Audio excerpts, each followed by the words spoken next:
As a women organization, we thought a lot about the process of UPR, and we reviewed previous UPR processes and previous recommendations.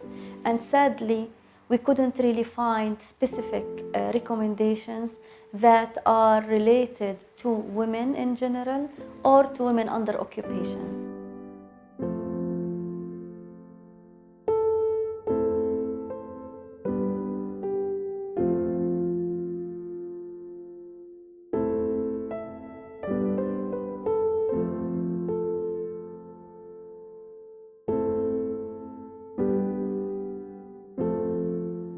This report was developed at different stages. First of all, it was through the partnership, the strategic partnership with WILPF, that we came together and agreed that it is time for us as a women organization to contribute to the whole UPR process.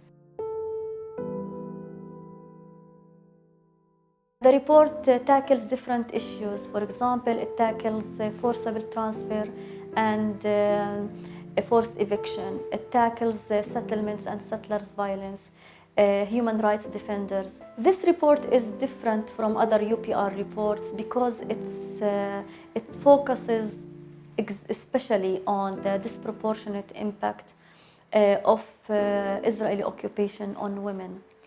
It is based on first-hand data. It is based on testimonies collected from women themselves who suffer from the Israeli occupation either directly or indirectly.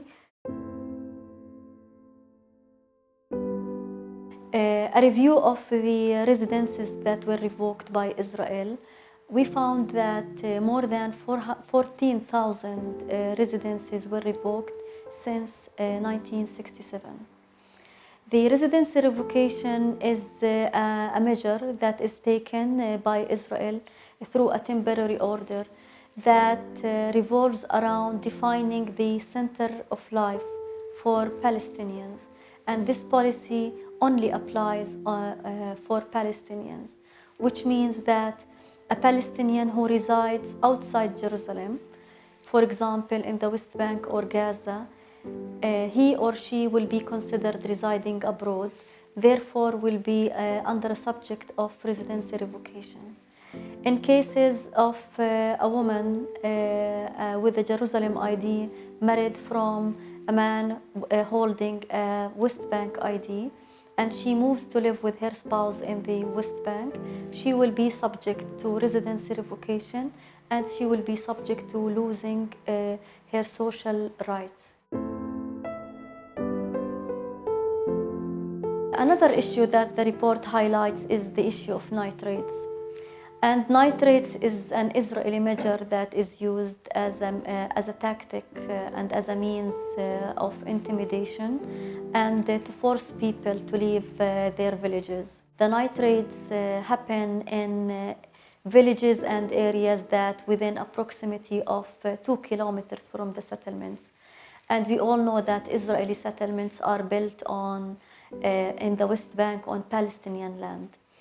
And in order for Israelis to maintain, let me say, security and safety of the settlers, they want to make sure that Palestinians do not live anymore around these settlements. We found out that these nitrates actually happen after midnight in order to make sure that all family members are asleep and in order to make their systematic intimidation. Sometimes it happens to arrest a child. And imagine having a child arrested after midnight. In this case, women feel themselves being under pressure psychologically and under trauma because they couldn't really protect their children. It needs to define to the member states that women who live under occupation, they suffer differently from other women who live inside Israel. Therefore, there is a need to highlight this impact, and there is a need to make recommendations that hold Israel accountable to human rights and to OHCHR, especially when it comes to women's rights.